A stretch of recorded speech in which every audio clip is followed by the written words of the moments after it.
Sepertinya akan. Ketika dia bangun, dia menemukan ada lumpur di tangannya. Kakinya juga penuh lumpur. Ketika dia pergi bekerja, kondisinya sangat buruk, karena tadi malam dia hampir tidak tidur. Ketika dia sampai di rumah, dia melihat jejak kaki di tanah. Dia membandingkan. Tanda ini bukan miliknya.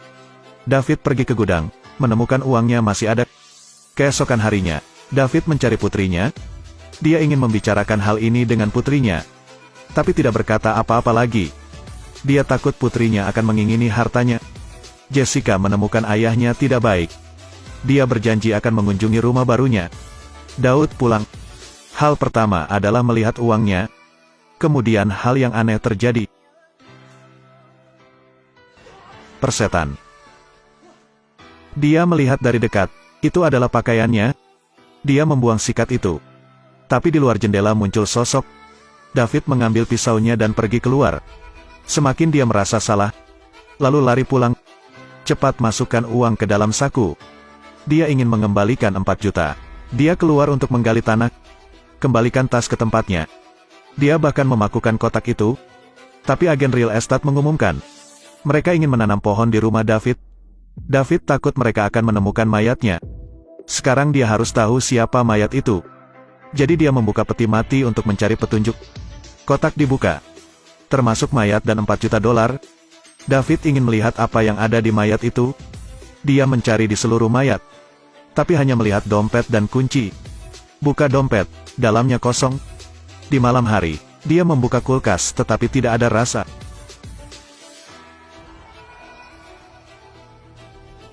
Halo.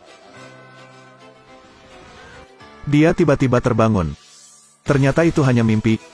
Dia tenang. Itu adalah mimpi dalam mimpi. David melihat ke bawah tempat tidur. Dalam beberapa hari terakhir, semangatnya sangat lemah. Dia membuka kotak itu dan mengeluarkan seikat uang. Kali ini, dia pergi untuk membeli kamera. Pasang di sekitar rumah. Dia ingin melihat apa yang sedang terjadi. Dengan begitu dia merasa aman. Dia mengambil kunci mayat dan pergi ke pintu ruang bawah tanah. Pintu ini tetap terkunci sejak dia pindah. Dia belum masuk ke sana. Kunci ini sebenarnya bisa terbuka. David menyalakan ruang bawah tanah. Melihat sekeliling, dia melihat banyak kantong plastik. Dia ingin melihat apa yang ada di dalamnya. Itu semua mayat. Apa yang sedang terjadi? Dia memberitahu polisi, tapi akhirnya menyerah, karena dia tidak mau menyerahkan 4 juta lainnya. Setelah diselidiki, itu pasti bukan miliknya. Di malam hari, sebuah bayangan muncul di kamera. Peringatan itu terdengar. David bangun dan berjalan ke layar. Tapi tiba-tiba listrik padam. Dia menunggu beberapa saat. Akhirnya mendapat listrik. Mayat itu berdiri di luar pintu. Gunakan kepalamu untuk mengetuk pintu. Lalu dia menggelengkan kepalanya. David tidak bisa menahannya. Yang hidup takut pada yang mati. Dia mengambil tongkat itu dan pergi keluar. Ketika dia sampai di pintu, dia ditusuk oleh kaca dan kakinya berdarah. Dia sangat marah. Karena mayat ini, banyak malam tanpa tidur.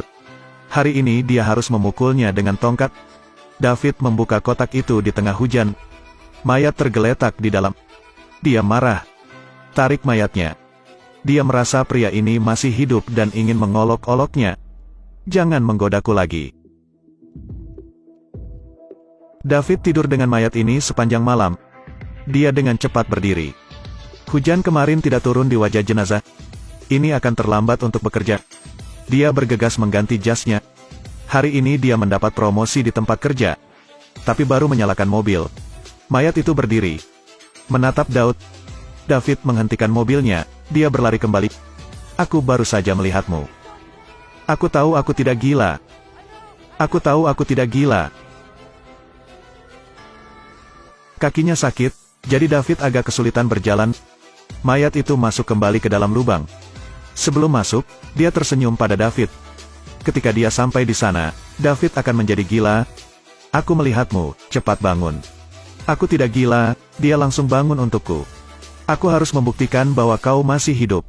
Dia membawa gergaji mesin. Singkirkan mayat itu. Pada saat dia sampai di kantor, sudah terlambat.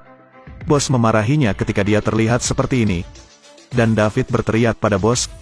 Dia dibawa pergi oleh keamanan dan dipecat. Tapi dia tidak sedih, karena dia memiliki sisa 4 juta dolar. Memikirkan hal ini, David tersenyum. Tetapi agen real estate menemukan mayatnya. Juga lapor polisi.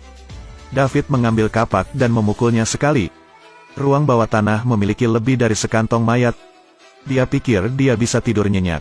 Di malam hari, alarm berbunyi lagi. Dia melihat ke kamera dan melihat mayat itu lagi. Aku harus memukulinya sampai mati. David bersembunyi di sudut. Tanpa melihat orang yang datang, dia bergegas. Ternyata itu adalah sahabatnya. Tapi sekarang, David sudah gila. Dia melihat orang-orang datang untuk mengambil uangnya. Dia membunuh sahabatnya. Ruang bawah tanah memiliki kantong mayat lain.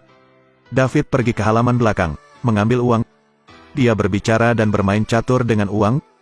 Dia menonton TV dengan uang, pergi tidur dengan uang. Saat itu fajar, dan ada ketukan di pintu. Dia datang untuk melihat, itu adalah pacar putrinya. David membuka pintu, membantingnya. Pukul lebih dari 20 pukulan. Terus punya kantong plastik lagi. Bel pintu berbunyi lagi.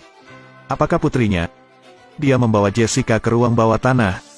Dia membawa Jessica ke ruang bawah tanah. Ketika Jessica membuka matanya, dia diikat. Aku tahu kau ingin mencuri uangku. Apa? Uang apa?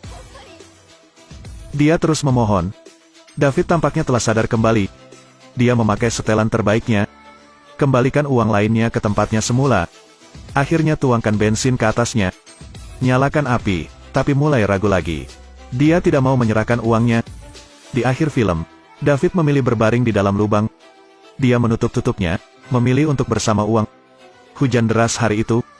Tanah dikembalikan ke keadaan semula. Seperti tidak ada yang terjadi. Jika seseorang menganggap uang sebagai Tuhan, maka itu akan seperti setan yang menyiksamu. Saya tidak tahu apakah orang berikutnya di sini dapat menahan godaan 4 juta dolar. Selamat tinggal dan sampai jumpa lagi.